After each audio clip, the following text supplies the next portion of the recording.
also on the board of the Center for Investigative Reporting. It's now my great pleasure to introduce Robert Rosenthal, who will talk to you about today's program.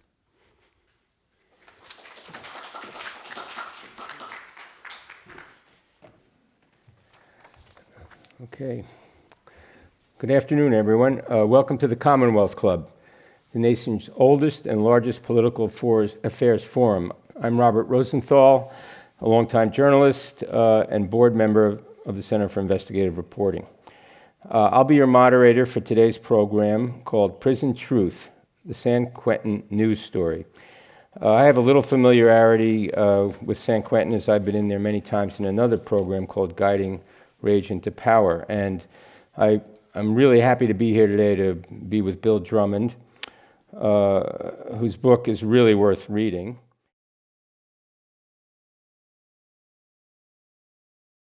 As a professor, as a trailblazer early in his career, as an African-American man in the newsroom, every newsroom he worked in. He started his career after graduating from Columbia in the mid-60s at the Louisville Courier-Journal, where one of the things he covered was the civil rights movement. From there, he joined the LA Times in 1968. He worked on the city staff for a while, but he was such a good reporter, even though he was very young. He was quickly promoted to one of the plum jobs in journalism, to be a foreign correspondent, where he was the bureau chief in New Delhi and in Jerusalem. He came back and he was named a White House fellow by President Gerald Ford. And when Ford lost, he stayed on, and Bill was associate press secretary of President Jimmy Carter. He came back to the LA Times and worked in the Washington bureau of the LA Times, but in 1979, he joined NPR and its morning edition, which we all know. And in 1983, Bill became a professor at UC Berkeley's Graduate School of Journalism. In his book that we're here to talk about today, Prison Truth, the Story of the San Quentin News, Bill really looks at how, Professor Drummond really looks at how the newspaper led to tremendous changes in terms of the perceptions of inmates and policy in San Quentin and in prisons throughout California. And in his book, he really argues and postulates that that process of inmates becoming journalists helped create tremendous changes that helped transform San Quentin, which was once known as a living hell, into one of the really model prisons in the United States today. So here's Bill Drummond, Professor Bill Drummond. Let's welcome him, and he's going to give a presentation, and then we'll have a talk following this. And if you're online and want to throw out questions, you can do it through chat. Bill Drummond.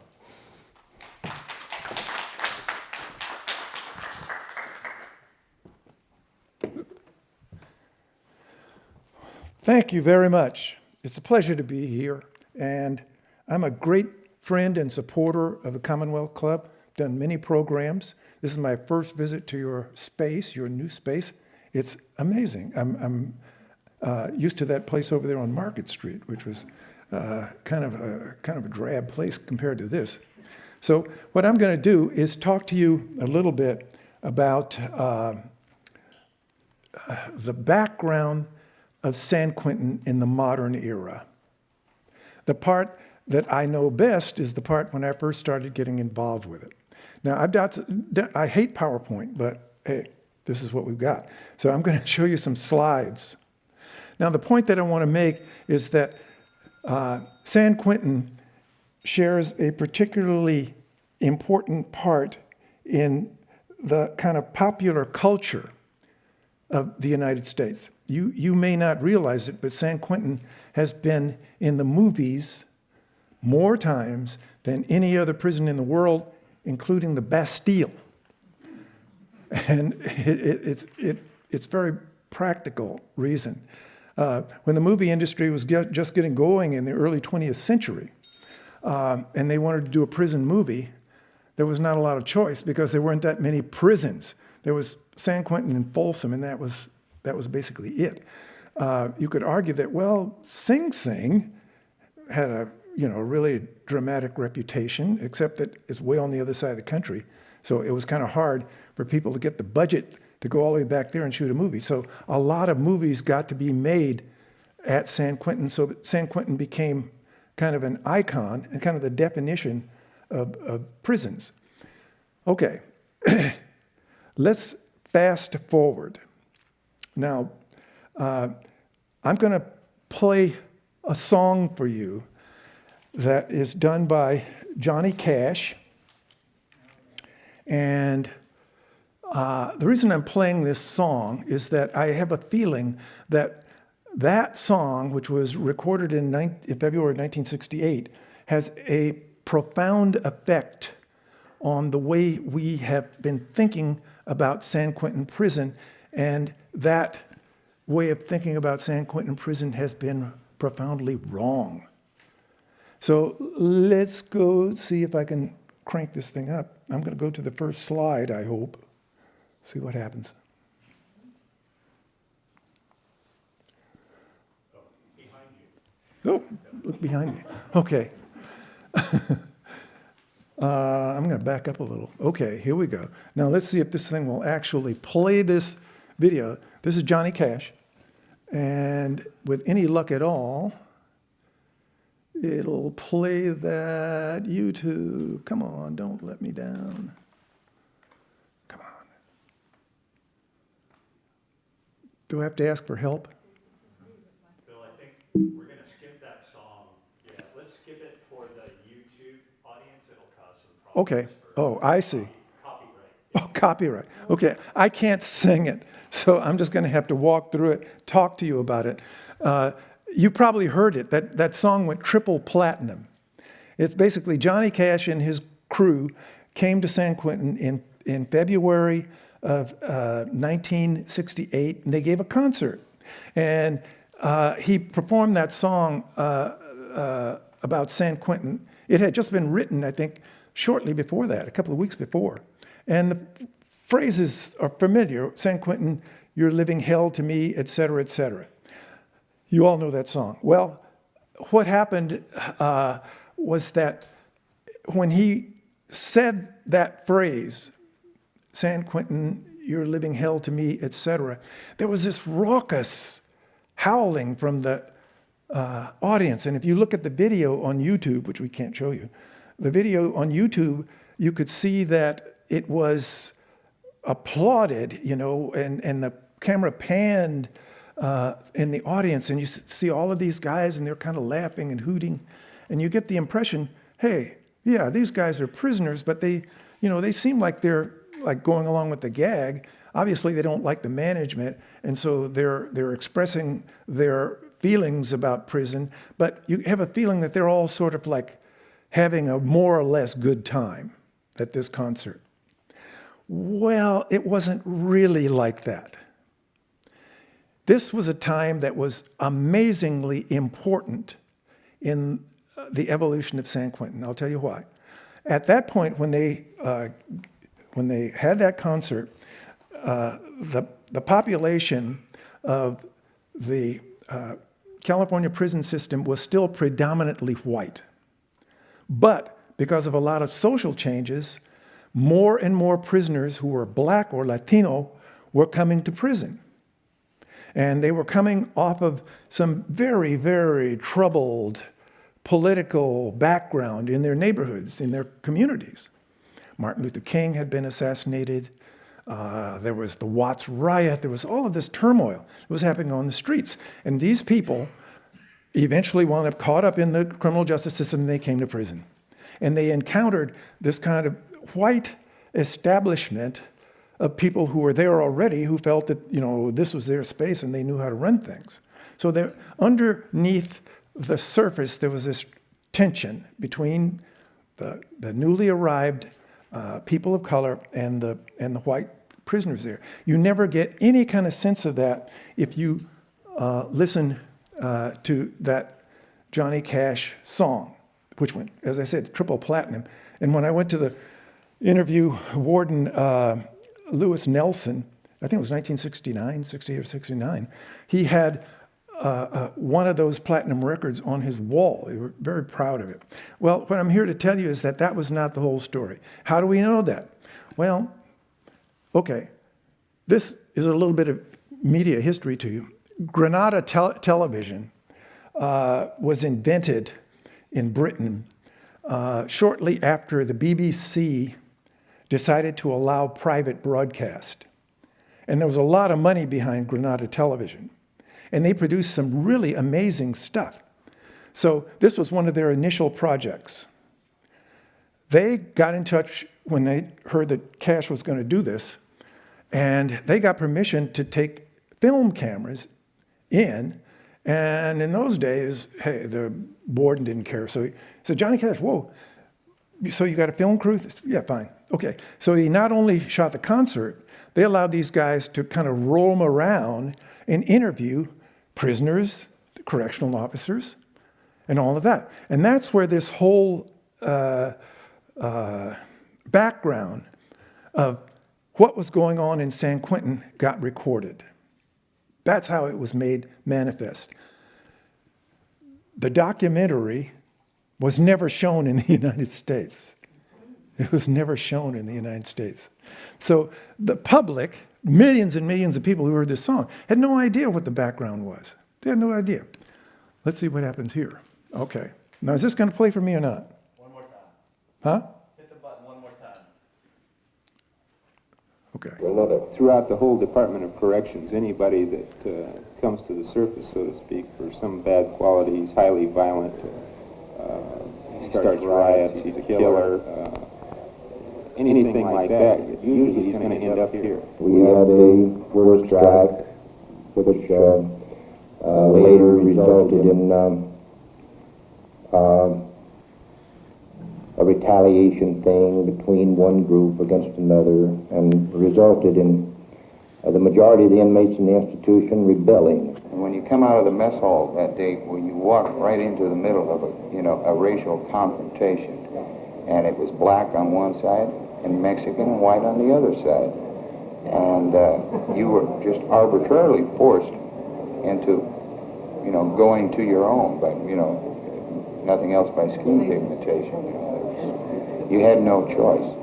I'm not a fascist, but I am a segregationist. I don't believe in integration, especially in prison. It creates a lot of tensions, especially with the younger generation of the black people who are taking the militant views. As far as I'm concerned, I have no part of integration. I was raised like they were. I had nothing. You know what I mean? I had to go out and steal what I wanted to get. You know what I mean? Well, they want everything on a platter. You don't get nothing on a platter today. Well, it isn't so much what's wrong with them. It's that I don't want to be bothered with their problems, and I don't want their whatever problems they have to be burdened on my shoulders. I feel they should find their own solution.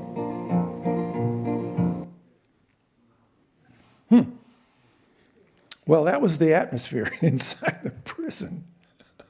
I really strongly, if you're interested in this, you should go back. You can't. It's not easy to get at it, but you can search online. And it'll cost you a few bucks, and you can actually watch that whole documentary. But it's fascinating stuff. Now we can go on and on talking about Johnny Cash. He is an iconic American figure, and that's why the Granada guys wanted to do this video on him, because he kind of epitomized the lonely cowboy American. He was an enigmatic character. He had his own long experience with incarceration. I don't know if you know this or not, his first wife was black. Cash's first wife. So he was not a segregationist by any means. And in researching that, I saw a couple of biographies about him, and he realized more than anybody else in that auditorium what was going on, that they were just on the knife's edge of the whole place blowing up. And he said that he felt that all he had to say was, let's go, and they would have torn that place apart. But America, listening to the Johnny Cash album, had no idea. Okay, so why was that? Let's see. That was 1968. We're going to fast forward here to 1970, and the Soledad Brothers. For those of you who are my age and older, you remember this. This was a big iconic cause, earlier in that year, Officer John Mills, the CDCR, was thrown off a tier and killed. And eventually these three lads, Fleta Drumgo, John Cluchette, and the guy in the back is George Jackson. They were indicted in Monterey County, and then they eventually changed venue to Marin because they said they couldn't get a fair trial. And this is the big cause célèbre. And it was this point at which I began to get involved in this stuff. This is part of my story because the LA Times was only covering this by wire copy, so we didn't staff it. We didn't think it was a very big deal. And I went to my boss and said, this is a big deal. Prison racial tensions. Where am I going with this? Oh, there we go. I came to focus on San Quentin because of Eldridge Cleaver, who's a former prisoner. And he, in 1968, I forget the date, caused a big stir because he was invited to be a guest lecturer at UC Berkeley. And I had met him and heard his story about his experience in San Quentin. And that's when I first began to get interested in this. So I convinced my boss to do a big story about prison racial tensions in 1970. The boss said, okay, go ahead. So I spent months and months and months, traveled length and breadth of the state, went to a bunch of prisons, and I produced a story that was published in August of 1970. And it was the very weekend in which George Jackson's younger brother, Jonathan Jackson, tried to break his brother out of San Quentin. And he took a bunch of hostages. There was a big shootout. The kid was killed in the melee. And this was a huge thing. This was huge. By accident, the LA Times had my story sitting in their bin. And they said, oh, let's run this story. So I looked like a genius. I don't know if they ever would have run that story if this hadn't happened, because that story was really long. But anyway, it ran. And so I was the guy who kind of seized upon prisons as a source of stories. And that kind of propelled my career, all these good things that Rob Rosenthal talked about. And he said, this guy Drummond's a genius. It was not. It was just kind of accident. Okay, why weren't they interested in this? This is a picture of the LA Times office that I joined in 1967. Now, is there something remarkable about this? What? Okay. What do you think? Huh? One woman and one black guy. The woman is Dorothy Townsend Vanderbilt, and the black guy is a guy named Ray Rogers. And so, hey, I'm not condemning them. This was my family for many years. They're not bad people, but they are victims of their own upbringing and their own way of seeing the world. We've changed. Okay, this is, fast forward ahead again. This is me in 2012 after I joined as an advisor to San Quentin News. And this is John Egan, and these two here are still advisors. And all of the guys that you see up here are sprung, except for this one. That's Juan Haynes, who's still in the jug. All the others have been paroled. This is Arnulfo Timoteo Garcia, who is a major figure in my book. And he was paroled. He had 4 life sentences, whatever. Anyway, he was eventually paroled, and he was killed in a terrible automobile accident in 2017.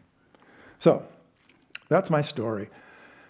This guy, I'm going to end with mentioning the power of the newspaper. Well, it's kind of a story about the power of the media to focus attention on certain people. Now, this is Kamau Bell, who's a well-known comedian on TV. And this is Rahsaan Thomas, also known as New York. And Thomas has been in jail for a long time. Life, 2 murders. But he's a tremendously influential writer, and he's also the co-host of a very successful podcast called Ear Hustle. So because he is well known, when he had his hearing, his commutation hearing, I think it was on Monday, lots of people spoke up for him, and the board decided to vote in favor of letting him go. And the reason for that is that he's well known. He's well known. Juan Haynes, whom you saw before, is going to go to the parole board in December. Chances are, because he's well known, he's a published journalist, he'll probably get a favorable recognition. Now, there are thousands of other guys that are back there, they're not getting it. But that just one small glimpse of how this power of media works. Now, I'm going to close by saying one other thing. The whole idea, the whole landscape of incarceration has changed dramatically because of not just the newspaper, but also this whole phenomenon of social media, the digital world.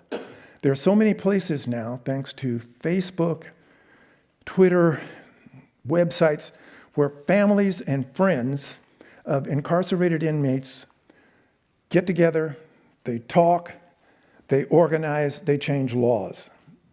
This has been a profoundly important change. And I'm just going to close by doing one other thing, because I see a couple of my friends back there, Dwayne Boatwright and Jesse Vasquez, who are former colleagues from San Quentin News. And Jesse wanted me to to plug the August 26, 2021 fundraiser for San Quentin News. He gave me a link, but it's way too complicated. If you're interested, I can give it to you afterward.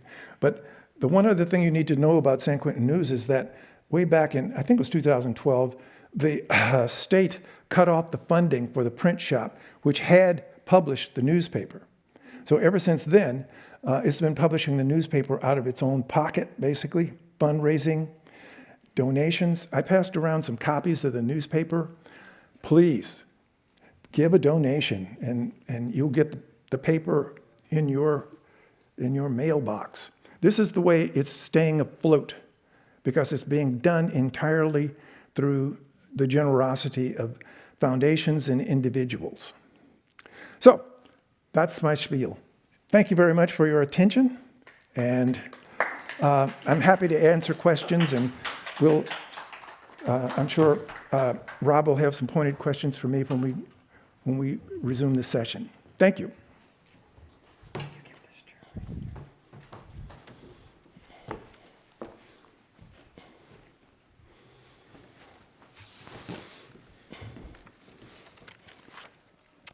Thank you, Professor Bill Drummond, for those remarks. Now it's time for the Q&A, and please note that this is the Commonwealth Club program called Prison Truth, the San Quentin News Story. So one thing, first of all, as I said earlier, I really enjoyed the book, and I've had the really good fortune to be a visitor to San Quentin many times and meet many of the inmates and really share their sort of knowledge and wisdom, which may sound like a strange thing to say when you talk about men who've committed in some cases, very violent crimes. But one thing, Bill, that really comes through in the book also, which you didn't mention, was through your connection to the journalism school, the Graduate School of Journalism at Berkeley, how you also created a program which brought dozens, I think probably before COVID, well over around 80, I think you say in the book, students from UC Berkeley, from very diverse backgrounds from all around the world, who became part of the San Quentin News. And one of the things that I know I've personally experienced, and I'm sure you have, is sort of the destruction of every stereotype you have about prison and the men in the prison. So can you talk a little bit about how that became not only a teaching moment, but really a life teaching moment about and what that impact it had on the students, because I think it's very important. Oh, be happy to. The background of that is after I, I'll be I'll be frank with you. The journalism business began to collapse. As you all know, you've heard a lot about this. And around about 2012 or so, I was running out of gas. As a full-time faculty with tenure, I could stay there until, I died, but I was running out of any inspiration. I said, well, why am I doing this? There's no future in this. It's not working for me anymore. I can't face these young people and say, go into this when newspapers are closing and the situation is so bleak. It was at that point that one of my former students, bless his heart, Nigel Hatton, who is now a professor at UC Merced, Nigel volunteered with an organization called the Prison University Project, which teaches college-level courses at San Quentin.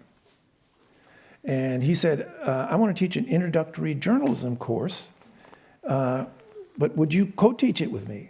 I said, yeah, sounds like a plan. I didn't have any plans that summer. So Nigel and I decided we were going to teach this class, and it's a serious class. It meets 2 times a week, and you got to have a syllabus. It has to be approved. It's no fooling around. This is the real deal. So after the first class, Nigel got some kind of a grant, and he went off to Scandinavia for some research and left me with this class. I had 15 students and 4 auditors. I said, okay, let's see how this is going to work. Anyway, this was my big revelation. There I was, and I'm dealing with these guys who are in their 40s, 50s, 60s, a few older than me. One guy was older than me. And I said, how is this going to work out when I'm used to dealing with 20-somethings? Well, it was a revelation. Their prose was a little bit rocky, but boy, did these guys ever have experiences, and were they ever opinionated about everything. They read everything. This is the difference. When I give an assignment in that class to read, they would read it and annotate it and want to discuss it. Try that at UC Berkeley. It's kind of hit and miss. You're not going to get a lot of people that read the assignment, let alone went over it with that amount of painstaking care. I gave them assignments that they could do within the framework of the prison. They sometimes interviewed staff people, they interviewed other prisoners. Anyway, I had a great time. And at the end of the course, Juan Haynes, whom I pointed out a little while ago, he approached me and said, we're trying to get San Quentin News going, and we were wondering if you would agree to be an advisor. And I thought about it, and I didn't have anything going. I said, why not? So later, that's when I met Arnulfo. Arnulfo, this very persuasive and charismatic guy, he pitches me on this, and so I said, okay, of course, I'll do it. Well, I thought about it, and I said, okay, I'm one person, I can come over there, and I can hook paragraphs and edit copy, but that's not going to make a big difference. So I said, we were going through the same kind of rocky transition at the journalism school, trying to figure out what we ought to be teaching. One of the things that went down the tubes in the advent of the internet was editing. We used to teach editing, copy reading, for those of you who are not part of the trade. That was the first thing that went down. They said, you don't need that. Yes, you do. Well, and I took it upon myself. I said, okay, we're going to resume an editing course, and I'm going to take these UC Berkeley students over there, and I'm going to have them work with these prisoners on their copy. This is what they need to do. They need to sit down with somebody, go over there, let them know when something needs attribution, make this stuff readable. When I first started that, I didn't even think we were going to have a class. I had like 5 students. And little by little, I kept at it, and word of mouth, it became more and more popular. Now, all these years later, I think I've had more than 80 students, and a lot of the students that I had in the beginning who graduated, they still want to come back. And why? You say, why did they do it? It's not just the joy of sitting around editing copy. And I noticed when we'd walk into the media center, there would be this welcoming, shaking hands, discussion. There would be at least 15 minutes of people just talking before we'd ever sit down and say, okay, now is the time, sit down at the workstations, let's get to work. So they'd work. A lot of their conversations had to do with more than the story they were working on. They would, the people in prison have a great thirst to know just the most elementary things about life on the outside. They have no access to cell phones, legally, and they have no internet for the most part. So the conversation, it wove into just people who are 20 years old talking to people who are 45 and 50 years old. And friendships developed, and I'm not sure. I ride back to school with these kids in the car, and we kind of debrief. That's my unofficial office hour. They get to know them. They get to know the facts of these guys' lives. They learn to respect them. And again, word of mouth, word of mouth, word of mouth. And over the years, people have realized that this is a unique opportunity in their lives. Now, it's possible, there are a few of them, people who have been released from San Quentin, and they've got their units, thanks to Prison University Project, and they've been admitted to UC Berkeley, and I'm trying to recruit them for my class. I've had one so far, and he was something else. He was great. He was older than me, but he had so much life experience in that class. He was the focal point of that class. This is something that I've been a big advocate for, that we got to break that barrier. I mean, the two oldest institutions in the state of California, San Quentin, 1852, University of California, 1854. We spend more on prisons than we do on higher education. This is a great resource. They're great people there, and we can learn from them. They've learned from their mistakes, and we can learn from them. Mm-hmm. But one of the issues, the paper was closed for, I think, close to 20 years when it was reopened. There's questions, for people who wanted to know, here's the most recent edition. So they're publishing again, and haven't, I'm not sure how COVID affected them. I'm sure they didn't, because they couldn't be together. But talk a little bit about how the fine line between not offending the prison, this California Department of Prisons, and also meeting the needs of the inmates, and the balancing act between telling stories they want to tell, they can tell, and how they tell them. It's not only ethical, it's almost a moral responsibility they have, because they know if I cross a certain line, they risk being shut down, but they don't want to feel that they're censored.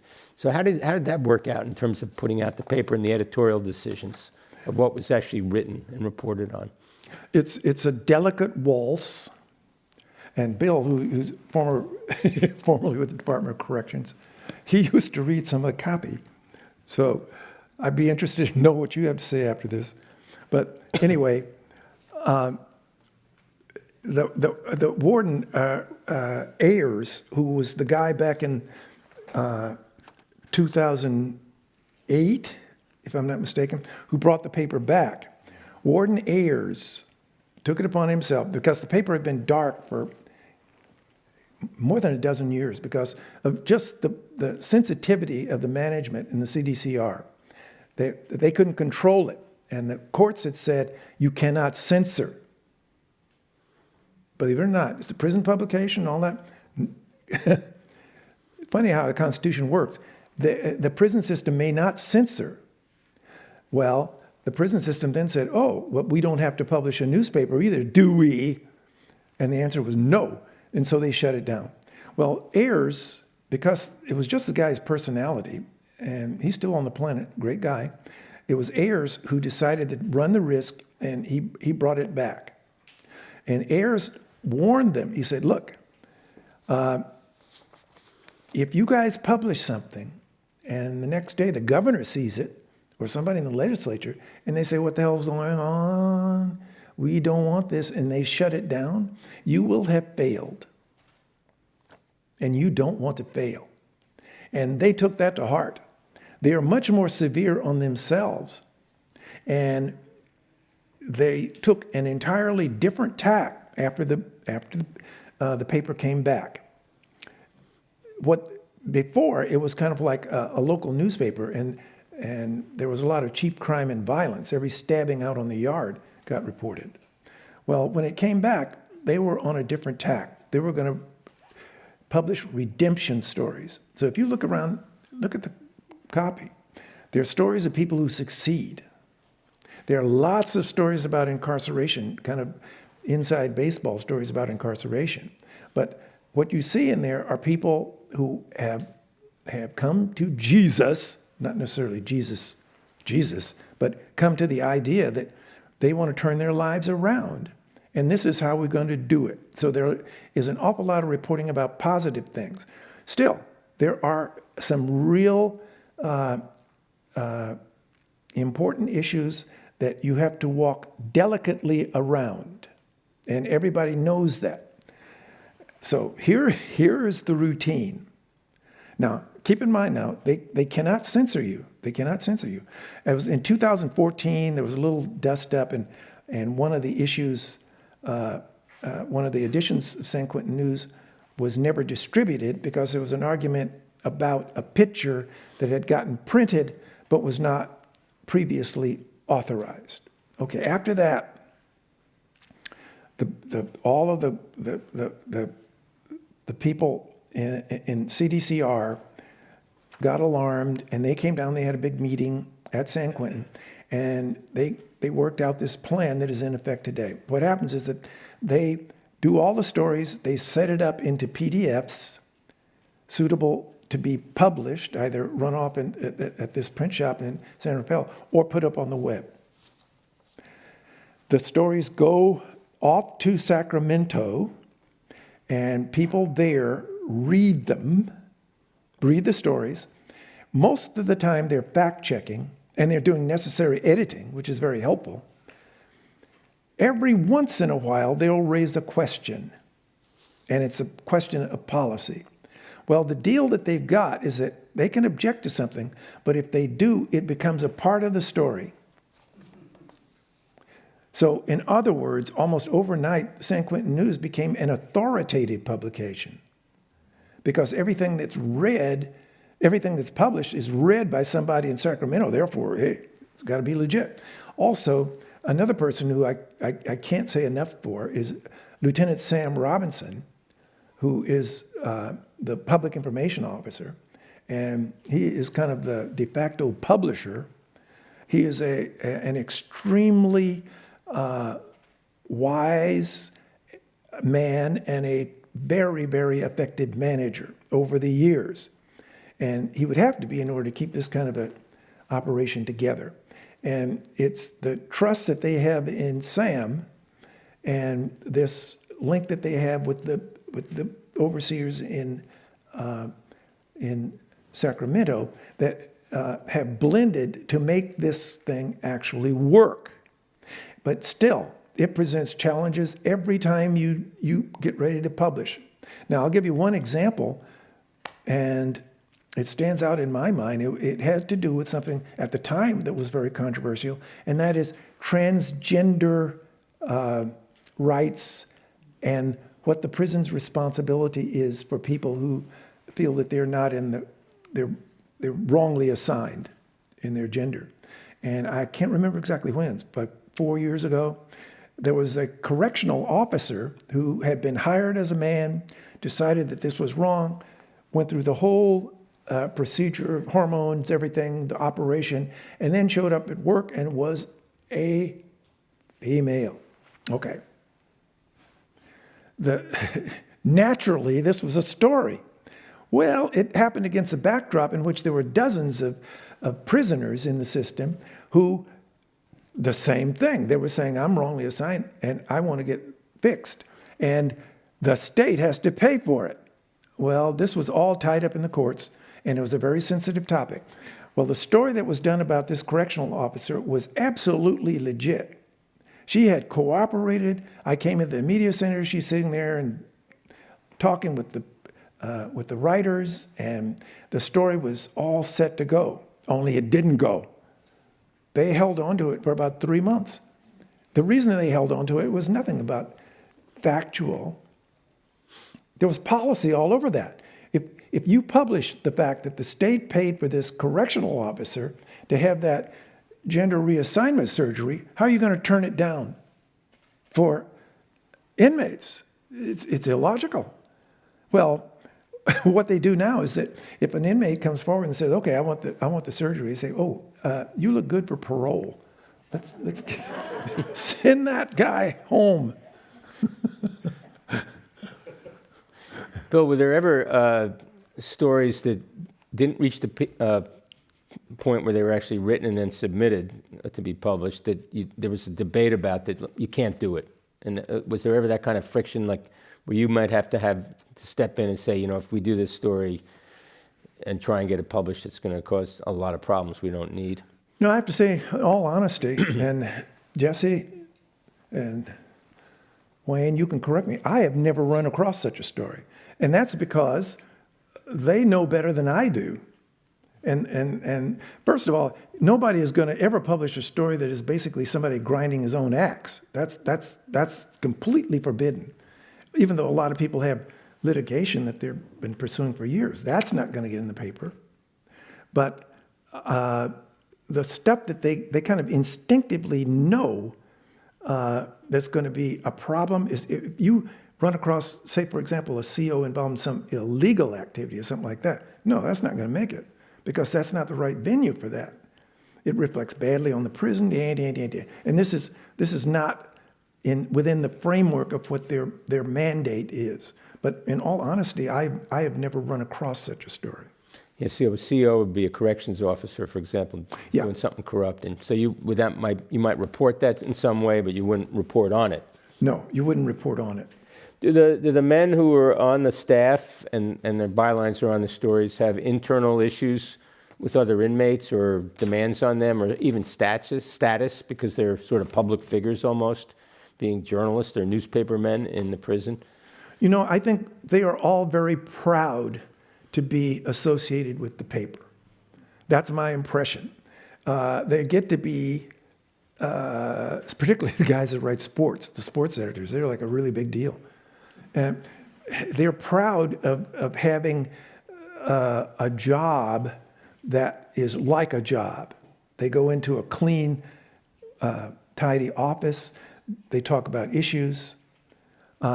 Most of the prison jobs are not like that. Most of the prison jobs for which they make $1 a day are jobs like porters and laundry or food service and things like that. They have no glamour. There's nothing in terms of prestige attached to them. And we point with pride that all of the guys that work for San Quentin News have been exemplary in terms of their behavior. Otherwise, they'd never get the job. Now, I got to do a big caveat here, because when I'm talking about a relatively small number of people out of the number of people in San Quentin that I have actually met and interacted with over the last 10 years or so. That's not encompassing everybody in that prison, for sure. But look at it this way. You're talking about a group of people who are a select group. First of all, you've got to be a select group to get to San Quentin. It's a level 2. It's a level 2, meaning that is the next highest, other than fire camps and things that don't even have walls around them. But it's the least severe of incarceration. You go up to 3 different, 4, God forbid. That is a much more severe situation, much more violent too. So you got to actually have paid some dues in order to be sent to San Quentin. And then once you get there, to get onto the newspaper, you got to apply and go through a lot of hoops and all that stuff. So it's a very select group. Now, I should say one other thing that, just to bring you up to date, we haven't talked a lot about the COVID, but the complexion of the prison now is quite different. I've been going back since they have begun to reopen, and it's a very different place now than it was in December of 2019. The population of San Quentin was about 4,500. Now it's about 2,500. Now you say, well, what happened to all those people? Well, some of them got released, some of them got transferred. And then, according to what they tell me in the newsroom, there's a different kind of prisoner that's coming. Different kind. The prisoners that are showing up on the yard are younger. They're often white. They have a lot of tattoos. And they seem to be a little bit, how shall I say it delicately, in need of some kind of counseling because they seem to be a little bit disturbed. Now, I'm not sure if this is policy. You never can tell. This information is coming to you from people who are very astute observers of their surroundings. Now, in going back and trying to resume publication of the paper, this is going to be a factor in how we're going to be able to continue that going forward. That's interesting. One of the things you talk about in the book is that journalism or working on the newspaper and not only writing stories about other things, but understanding that they need to tell their own stories and looking at who they are becomes its own form of rehabilitation. I mean, you witnessed that. I mean, can you talk a little bit about how that happens? It happens individually. I found, you probably find the same thing. When you're writing about things that you've encountered as a journalist, it gives you an amazing insight into yourself and the things that have happened to you. The thing about journalism is that you have to make a distinction between what you know and what you can prove and what you can authoritatively point to as evidence and the stuff that you just instinctively feel. And when you do an edit with a San Quentin writer, it's like giving somebody a final exam. They come and they usually have a bunch, like a loose leaf binder, and they've got all of the stuff that it took to make that story. So if you raise a question, they leaf through there and they find it. And if you find something, say, well, how do you know this? And they don't have an answer, then I guess we aren't going to put that in the paper because that's just something that you're cooking up. So as a life's occupation, and a lot of these people are in for many, many years, this is an important distinction that you have to make. What do you know yourself that you can prove what has happened? And the things that you've had a strong feeling about, or your instincts tell you, all the other things that we think of as being bias. I think they're much more aware of bias in their writing, and the stories wind up being relatively straight because they're always attributed. But overall, as I said in the very beginning, their purpose is to talk and expound on redemption. Now you say, whoa, that's taking a big step. Have you ever read the Christian Science Monitor? I used to work for them. This is not new. The Christian Science Monitor, every story, it can't just fall flat. This horrible thing happened. It has to be somewhere a redemptive message in that story. And I think that's very important. One of my friends, who's a professor in Canada, Jeffrey Dworkin, who used to be the news director at NPR, he said something that was very profound. He said that news organizations today generally are happy if they publish news that makes you sad. Think about it. If they publish news that makes you happy, then the news management is sad. That's how do you get clicks? You alarm people. You get them all fired up. That's unfortunately the situation we find ourselves in with the things that we call news media. Well, San Quentin News does not do that. They portray problems. That's for sure. But if you look through that newspaper, the great majority of the things that you're going to read about are these pictures of people graduating, or they're reconciled with their families, or people that are coming forward with new rehabilitative programs. Now, I was saying a little while ago, you have to work your way into San Quentin. Why is that? San Quentin is the only it's the only prison in California that's located in a major metropolitan area. The only one. The only one. So what does that mean? That means that there are huge numbers of people who are volunteers, like Rob Rosenthal and me, who volunteer our time to go in. There are 2,000. There are almost as many volunteers as there are prisoners. That is not true elsewhere. And so they have lots and lots of opportunities to turn their lives around, to use that term. So there are all sorts of sort of clinical things that they can do, but other things that have to do with racial identity. There are Hawaiian groups. God knows there are Native American groups. They even have sweat lodges. But all of these different things go into providing a kind of an ecology for people to change their lives. And can you replicate that? Try it. Try that in one of these, high desert up in Susanville or someplace. You can't do it because you don't have the community outside that. So why did they do that? Well, when I was reporting on prisons back in 1970, we had 8 male prisons. 8. Now we have 33 prisons. And during the 80s, when we went through this building boom, it became kind of like a WPA project. There were jobs for these little towns out in the valley. And that's what we're stuck with. We're stuck with separating people from their families in isolated situations. And that augurs against rehabilitation, in my humble opinion. Bill, we have time for one more question in only a few minutes. It's been fascinating sitting here listening and being in a dialogue with you. But you really have one of the more unique perspectives on the California prison system. You mentioned how in 1970 you wrote these stories and visited the existing prisons. It's hard to believe it, 51 years later now.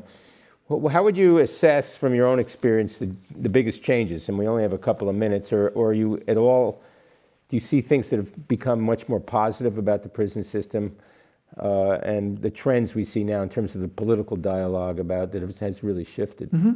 Well, I mentioned that very briefly. I'll just repeat it. There are now organizations, not just the families and friends, but people like my former students who belong to advocacy groups who are linked together thanks to social media, and they talk to Sacramento. It's not the void that it was before, in which they did stuff, and most of it was misbegotten. Thank you, Pete Wilson and the rest of them. And it made everything worse. Well, you can't do that now because there's so many people who are active. We can thank social media for that. It's done a lot of bad stuff too. But it has given a relatively inexpensive tool to people who want to advocate for change. So I think that's the biggest difference that I see now compared to when I first started going in 1968. Well, in the book you talk about the anecdote about the resistance to you or even interviewing Eldridge Cleaver and publishing that story, and that now that would be a home run. But I want to thank our distinguished speaker today, Professor William Drummond, author of Prison Truth. I'm Robert Rosenthal, today's moderator. Now this meeting of the Commonwealth Club of California, celebrating over 117 years of enlightened discussion is adjourned. Thank you.